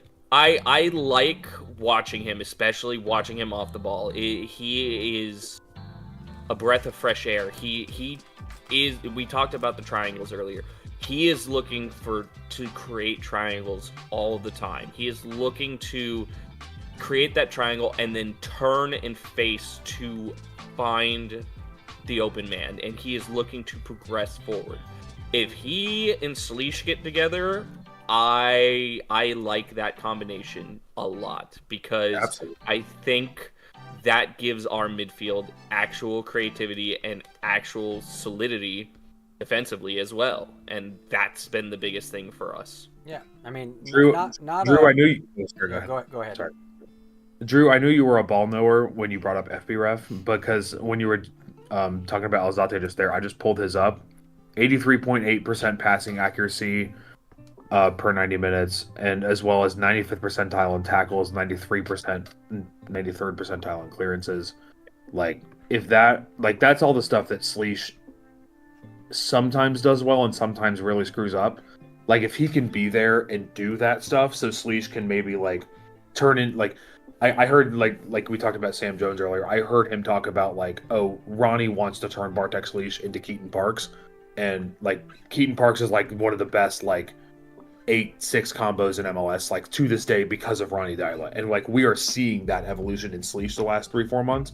If Alzate can come and do the dirty work for Sleesh, like, that is going to be awesome. And those numbers, like what you were just talking about, and those numbers, like, that backs that up. So, like, I wanted to make sure seeing Alzate also not be afraid to have the bravery to even, like, I saw him breach the box by himself tonight. He took on, like, 2 defenders, got by them, and just kept going. Yeah, he ran into traffic and eventually coughed it up, but he had the bravery to try that, and it succeeded to a degree. So, you know, that's a good. He's that's been a one 6 way. and an 8 before in both a trio and a duo. Like, I think that's going to be. Yeah, I think it's going to be a really good signing. Yeah, I mean, that's something I've been saying for a while now, is that not just like, is it like, you know, people think about center backs. And obviously Darlington Abbey didn't do this very often for us, but he didn't need to, you know, for what it's worth. But like a lot of eights, they will join in on the attack, crash the box when it's necessary. We talk about people interplaying with, like, you know, one-touch passing close to the box to open up a defense, and 8 is oftentimes involved in that, and that's something we haven't seen that much. Occasionally it's Tristan will do that, or, you know, what other 8 we're using, but it's not that common. And Alzate seems to, like, he wants to push that envelope to be like, no, it's going to be common again for you guys, and I'm going to make it happen. Yeah, absolutely. Yeah. And there's a little bit of that, he is that third man run as well, and I mean, he's got that pop shot on him from distance that, I mean, is going to sting the goalkeeper's gloves or hit the post and, you know, go in the back of the net like we've seen him do. And so, yeah, if we can get him more opportunities outside the box, that's going to keep the opponents honest. And when we absolutely need that, at least in our bow, like, we don't have many strings in the bow, but at least if we have a Schleich, a Moranchuk, I can shoot from distance, and some runners in the box to play off of them. Runners for Alexi. Yeah, exactly. It's like he's running for office or something. Yeah, I know, right? Exactly. Maybe Alzate is one of those runners for Alexi. I mean, he was an 8 once. He was an 8 when he played for Ronnie before. This next home game coming up, I want you to make a sign, and it'll say Alexi's for runners for Alexi on it. Oh, that's a good one. Maybe I'll do that. The supporters section would love that. Actually, they would probably get a kick out of that. It'd be very deep cut, but yeah. Yeah. If you ever show it on the anybody takes a photo of it, video, like, yes. And we're on Sunday Night Soccer next week, so us in Toronto, yay. 12th and 13th teams in the East on Sunday Night Soccer. So how big of a gotta love the mid-offs. All right, do you guys want to stick around while I finish off some of these comments, and then we can head on out of here after that? Because it's coming to we got 16 sickos watching tonight, so I appreciate you guys staying up to at 1:40 a.m. Yeah, let's go. You guys are just kidding. We go out to practice tomorrow, and I don't know how I'm gonna make that happen, but I'm gonna have to. Yeah, it's got to be done. You just tell yourself it's got to be done. Justin Fulnoy says #dialaball anyone. Again, like I said, there was a current in the chat and in the Discord tonight of anti-Dyla. Brian, you know, sorry, go ahead. Wait. Can I get like 20 words in on that real quick? Sure. Like, I know that the wins have not come other than against Atlas, and that's now no longer Gonzo's team. I remain a Gonzo truther, but that's not a conversation for 1:40 a.m. on a Sunday morning. But this is not a safe space conversation for the Discord either. No, it's not a safe space for the Discord. Like that. Man, if not at 1:40, when, right? We can go that route if you want. want. We're on the clock, AJ. Come on. Yeah, right. When I don't think you can look at the last month of games and say that the performances are not better. With Dialaball, they're better. It has been better. Ever since the terrible 5-6 game road trip ended, it hasn't been worse. There have been several, I could probably name 4 or 5 games off the top of my head from then where they got a draw and they should have gotten a win, or they got a loss and it should have been a tie. Yeah. Like Yeah. it. I mean, It has Dyla's been like better. in every press conference has just like tried to relitigate all of those games, saying like it's absolutely ridiculous that we're not winning more. Like it's. I mean, like because there's a lot of games where they should be winning. Like the Yeah. Seattle one, especially at home, I agree with that. And the Chicago one on the Wednesday, I agree with that. And the other Leagues Cup game, not the Atlas one, but the other one, I agree with that. And Montreal too, like last weekend. I didn't get to come on last weekend because we moved into this new house, but Montreal, like I agree with that. That's 4 games. Like those could have been all wins, and I'd have been like, yes, like they deserved it. By the And way, they were all I love the priorities of you moving a new place and you set up the soccer shrine immediately. This actually just got done today, and Hannah was like, "You can do whatever you want on your walls, and I'll do what I want on my walls." And I was like, That's fair. "Great," because this did not happen in my last house, so now my baseball stuff's back there, my World Series ring, all that stuff. So Love it. I think it's I'm trying to remember now what you were saying, but I had a thought on it. No, man, this is some 140. It's too late. it's fair. Isn't No, right now. Oh man, basically, but- it has been better, even though the wins have not come. The performances have been better, other than some catastrophic Yeah. mistakes. right. And it's like of the goals tonight, which ones can you blame on Ronnie Dyla's system? Not the PK. Not not the the third PK, one. not the third goal, but yeah, the first goal, sure. I think And you are like, Awesome. This I'm is also what I- going to give you are Colorado go- credit for that goal. It was well Yeah, worked. yeah. right, and you are going to concede. Like the other team is going to beat you, like once or twice a game. Like that's how soccer works. It is not going to be perfect. It's like, Right. like to your point, like sometimes the other team is just going to beat you and you tip your cap, and that was what the first goal was. And honestly, like they probably deserved a 1-1 today, based on the way they played, especially at the end of the first half. But yeah, it's just terrible bad luck that the defender that you bring on just loses his mind. I mean, it's just like, what are you doing, son? Like, you just cannot. You can't foul in the box, but if you're gonna foul, That's because AJ's foul older out- than him. That's why he's saying. Everyone's son. Yeah, you can drag your stand. hey, Dad. You're on the pitch. You're Wait, Mike you're is the a- actual dad, so Mike, you're gonna be dad. That's true. I But, am dad. I'm Papa, but yeah. AJ is slightly older than me. But I would have never guessed. God. Anyway. He's the elder Guys. statesman. this is not the conversation we need to be This is having right now. devolving quickly. You guys are fixing to 1:45 the in the morning. wrong part of the conversation. This is why I say when we get like off on a tangent that we're going into like grandpa Yeah. corner over here. Wait, Yeah. AJ, I'm 25 years old. Could you or could you not be my dad? No, I can't be your dad. Okay, but- good. That's, there we go. I mean, given, well, if there were some really, really terrible things that were happening in that world, maybe. But that's Maybe, not like- the universe we live in. So, Okay, so maybe in like the 15th century, you could have been my dad, but like not in Yes. 2025. Okay, Yeah. there we go. There we Yeah, go. yeah. There we go. All right, But, I'm glad we had this conversation. This is recorded, right? Like we can go really, back. Yes, we this really is ironed recorded. that out to make sure Yeah, we yeah. understood what century it would have to be. Okay. I think even older than that, maybe. But either way. Okay. Moving on swiftly. But, Nick, final thoughts. We're just going to throw it to you, man. Besides nobody here being able to be my dad, I think I'm good. I think that's it. Fair. So Brian Diefenbach also says the Joseph curse is the reason. Until Atlanta United gives Joseph his flowers, we are going to lose. Until we build the damn statue, yeah. You got to build a statue, guys. Like, come on. I wonder if that would lift the curse. That's very interesting. The conspiracy mind in me would love to think about that kind of stuff. I think that's a pretty easy fix. Yeah. I mean, It's as a far as I'm cheaper concerned, solution than a lot of other things. Yeah. exactly. We don't need to excise anything. We don't need to. Yeah. I mean, it's like that seems a lot less supernatural. Yeah. By the way, Joseph is in the 98th percentile in MLS this year of non-penalty goals, according to FB. Great. So Bernard Bradley says ELL and Miggy are just in the way at this point. Goose is done. You can even see it in his face every time. And he gives up Yep. goals, moves Saba to the right, and let the young guys start. He also says, you guys are right. I sat in the stands in 2018, and the vibe was amazing. Every seat full, no away fans, and the noise never stopped. I miss those days. That attacking Tata style was so much fun. Moranchuk has been a bright spot, but he, Saba, Miggy, and ELL don't work well together. They look awkward on the pitch. I say start Saba and Moranchuk and let ELL and Miggy come in as subs.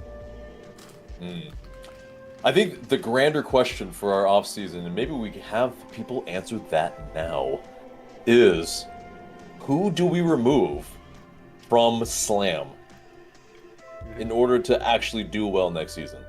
It sounds like an off-season Discord article we could write. Possibly. But Yeah, I'm we'll going do to put that to you guys right now. Fans' opinions. Right now, before the season ends. Before we go, this is our like exit ticket. Yes. Okay, let's do it. Everyone. Go ahead. So I'm going to start with you, Mike. Put you on the spot. I mean, I don't think ELL is going anywhere because I don't think he's a problem. Miggy, He needs an off-season rest. Miggy, I just, if anyone's gonna go, it'll probably be Moranchuk. Realistically, I just don't see a world where they immediately cut bait on Miguel Almiron and immediately cut bait on Manuel Latte Lot. That just feels like a zero possibility scenario.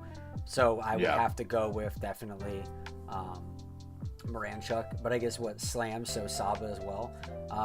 Saba probably, I would be 50-50 on that. I could see him moving on because you could definitely find biters for him.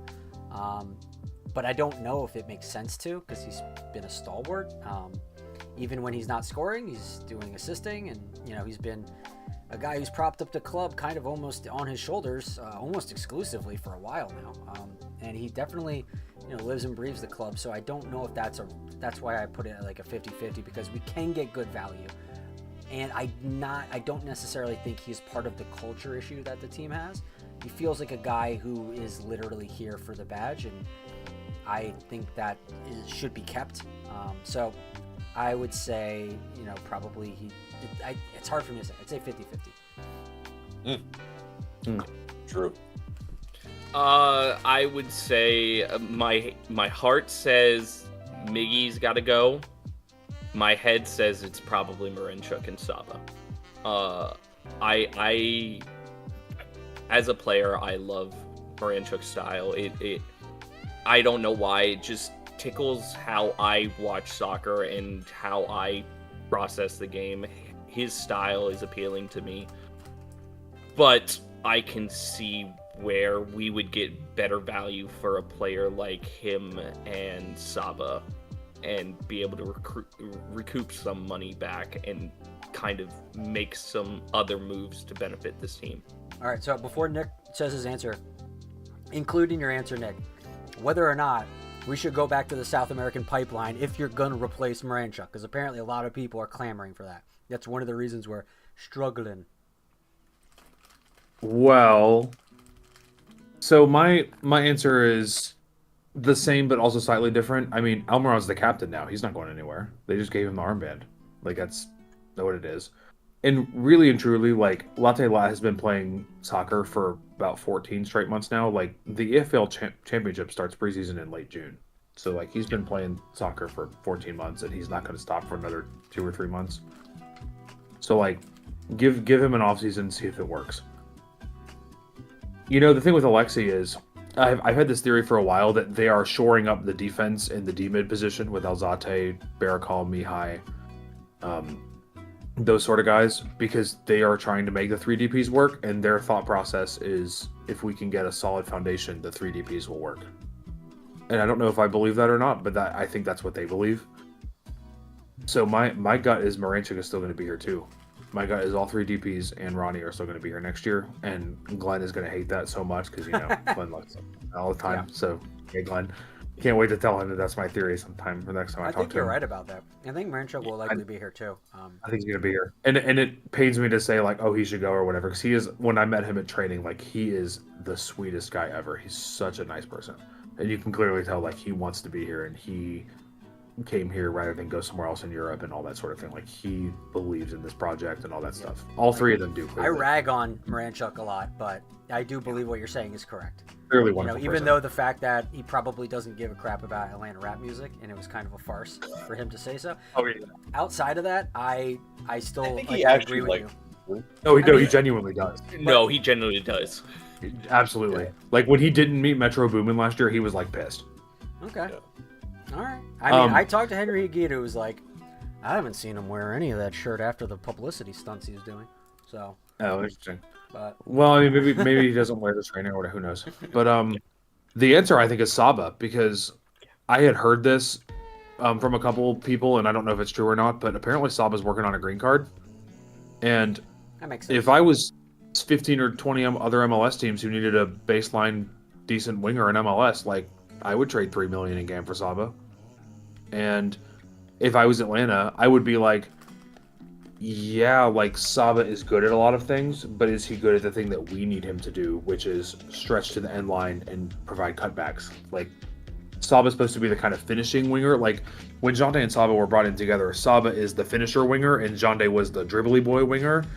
And now we don't have a dribbly boy winger or a finishing winger because Saba has 1 goal on the year. So if I was Atlanta and another MLS team said, I will give you $2.5 million in GAM for Saba, I would say, here you go, I'll drive you to the airport. And so I think that's the answer. I think all three DBs are going to be here. They're going to find someone else to kind of take the high TAM winger spot on the other side. And I think they're going to roll with it for next year.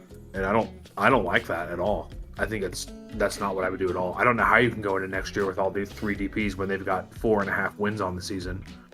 But that's what I think is going to happen. Yeah, and I think that's really the crux of it is, will the fan base have a meltdown if all three DPs are still here? Yep. I was And- really thinking about this earlier. I think the only way you can sell it, if every other starter has been changed out, you can sell it to me. I can get it. Because other than maybe like Sleesh has really taken that next step for me. Like, he can stay and be a part of that. And maybe Alzate, Mihai, and Healthy Gregerson is like a new starter because we haven't really had that this year. But if Lennon is going out, if Guzan is going out, like, Amador hasn't been good or healthy this year, like, okay, switch him out. Like, then you're also switching out Saba's position for a winger. That means every starter, except for the 3 DPs and Sleesh, is new. You can sell that to me as a fan. I don't think you can sell that to me if anyone else stays. Like, maybe Amador you could get me on, but I think it's the only way you can do it. And even then, I don't love it because it's the DPs and they're kind of what you build your team around. right, I mean, my theory, and AJ is kind of like tacitly endorsed this for me earlier in this, I mean, most of the season, is that the core, my theory is that the core of the team is what is the issue. It's not the DPs. It's not the coach. It's not the front office. It's the core of the players that need to be moved on from. And if we're doing that, you can then indeed sell me that these 3 DPs will have a new supporting cast that can get them far farther than they have this season. And Michael, I'm with you because there's 13 players up for options and only like 3 of them are homegrowns. Like Fortune, Edwards, and Hibbert. Now that Morales is gone and he has a new deal, like Fortune, Edwards, and Hibbert are the 3 that come to mind. And you're going to pick up all 3 of those guys because they're not the issue. Like, even if Hibbert isn't a starter next year, you're going to pick him up. Edwards is a fine backup, and Jay is a role player no matter what. Right. So Bob is essentially gone. Yeah, but it's also this: can this sell to the more casual fan base? It can't. Because yes, It can't. They won't I be able know. to take the it. crux of it is, yes, we know what's going on as far as okay, the yes, underlying. we at 2 o'clock in the morning are here. We get it. Yeah. Like, yes, we're absolutely correct. Like, we're not the problem, guys. All right, Yeah. all right, Charlie Day, relax. Yeah. But I think ultimately you have to sell that casual fan base. And if Ronnie Dial is still here and all 3 DPs, which, in most casual fan bases' minds are the most important players. They are, man. I don't know. I don't know if that's going to actually be good enough. And the other part of, like, that's not selling people like Glenn. And like that's been the drum that Glenn has been beating for months now. Like, that's not selling people like Glenn, who is a season ticket holder and has his own podcast about this and works with us on stuff. Like, That's not selling him. And if that's not selling even some of your hardcores, like, I think you might just have to dump, and it would be Alexi, obviously, based on what we said. I think you might have to just dump So Alexi. what you're saying right now, and because I was thinking while you were talking, what kind of narrative does the front office have to pull out for next season to get people on board? Like, because you can't just be like, here's the new flashy DP if they don't do that. They can't be like, here's the new coach. It's going to be a lot of the same in terms of the narrative. So what are they going to do? And one of the things could be, going against what we're all theorizing tonight, is that they do a sacrificial lamb for the fan base. And if they do that, I don't know if that's the right idea, but that could be the red meat that satisfies the casuals. It could be, absolutely.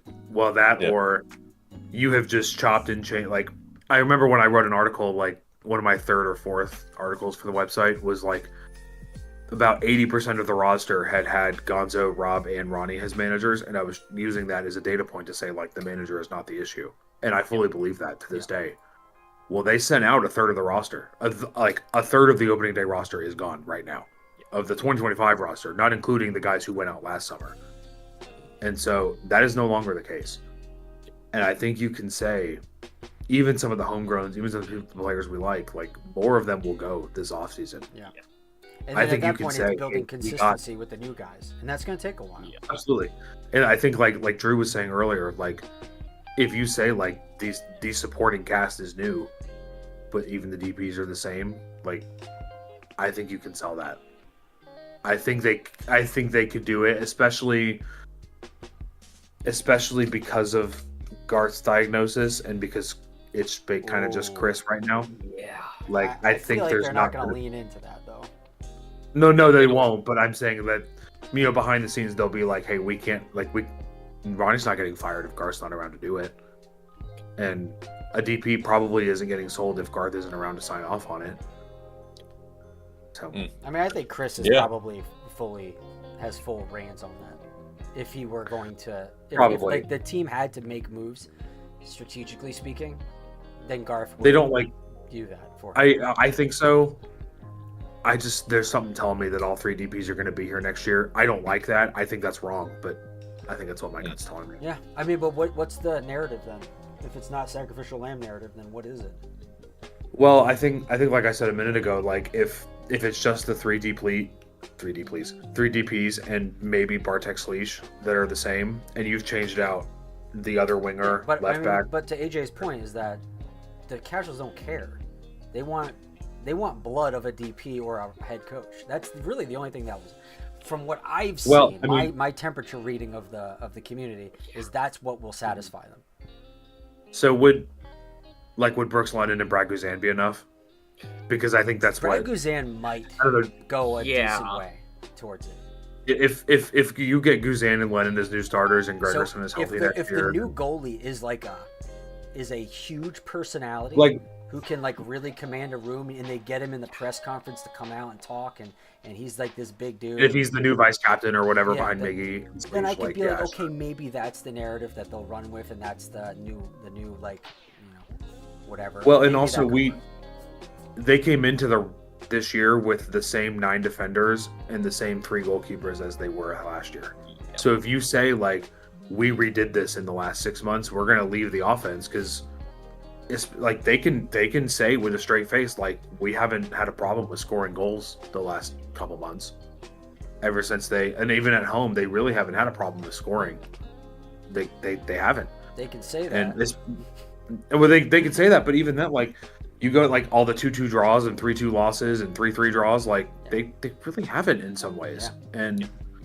And they had a problem earlier in the year more so than they do right now. And I think, with Toronto and DC being 2 of your last 4 home games, they're going to score in those games. And they probably will score against San Diego. To your point, people see the problem with that is that people, they don't remember that we scored 1 or 2 goals every game.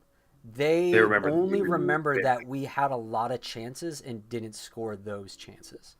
And they'll be like, we weren't clinical and our offense sucks. Right, if we had 2 chances for both, the time. To your point, yeah. And that's what they remember, because I remember one of the narratives this season has been we can't finish. Our clinical ability is not there. And yet we're scoring a bunch. So, like, they're just not going to remember that. They're not going to remember that we scored a decent amount of goals. They're just going to be like, our offense sucked last season. And because, unfortunately, that's the narrative. I mean, we can try to do our best to combat that on this show and things like that, but it is what it is. Yeah, unfortunately, it's this. It's like, why are you guys booing me? I'm right. It's Yeah, exactly. yeah. And Unfortunately, at this point, I don't know if there is a solution that will bring the casuals back. The only solution, there is. There's one solution, and that's win winning. games. Yep. Win games. Yep. And it's if they are able to make a run, and all 3 DPs are producing, then yes, you probably will, and you probably will be able to keep all the players. But yeah, I think with Moranchuk producing right now, with Saba, I mean, Saba probably is one of those sacrificial lambs as well. It won't go down well. I think a lot of people really like Saba. Yeah. And even if he's had a very down year, I mean, I think you can tell the barometer of who likes who in the stadium, and it's real quiet for Moranchuk. Yeah, listen when the announcements for the lineup goes on. That's a big one. Yeah. Yeah, Saba's really loud. Mickey still very loud. Even Monte left, like he still gets enough of a cheer where I'm like, yeah, the fans understand that he needs a break. Right. So. And to be fair, Goose still gets the goose, but I think there's a little bit of it's still really fun. Yeah. Yeah. It's like Goose. Yes, everybody jumps in on it. You know who else gets their cheer now more than they used to is Bartek Slish. Yes. He gets his cheer more than he used to. And Lennon does not get his the way that he used to. I think that's why I think if we're talking about sacrificial lambs, like if you sacrifice Lennon and Guzan and you've already done a Braum and you maybe do Moyumba or someone else that the people like to rag on, like maybe that does it. Maybe that's enough. So All right, 2 more comments real quick. We don't need to talk about that one. one more comment. Dyla says, Dyla said we need more crosses to cross the ball more into the box in a training ground video this week. Damn, I missed that comment. But yeah, that's a little worrying. Was that a media? That's what Omar said. So Omar, just posted, because I know you're in the Discord, post a training video if you see this, so we could see it. Just like maybe timestamp it or something, because I watched them all and I missed that sentence, because that's wow. And I want to know who asked that question, so I can congratulate them of why you're like, what are you doing with more crosses? How's the cross game looking, Dyla? Strong says in order to get an assist, you need teammates that are able to score. We have 2 players that can score, Moranchuk and Saba. Omar also says Dyla should not have subbed Barakal for Saba when you needed a goal. That was completely on Dyla. And the back 5 was weird. That was a weird one. Yeah, but we all understand why he did that. If mirroring the shape if Barakal saved the game by being who he was billed to be, then I think a 1-1 draw on the road is actually not a bad idea. But against a decent team.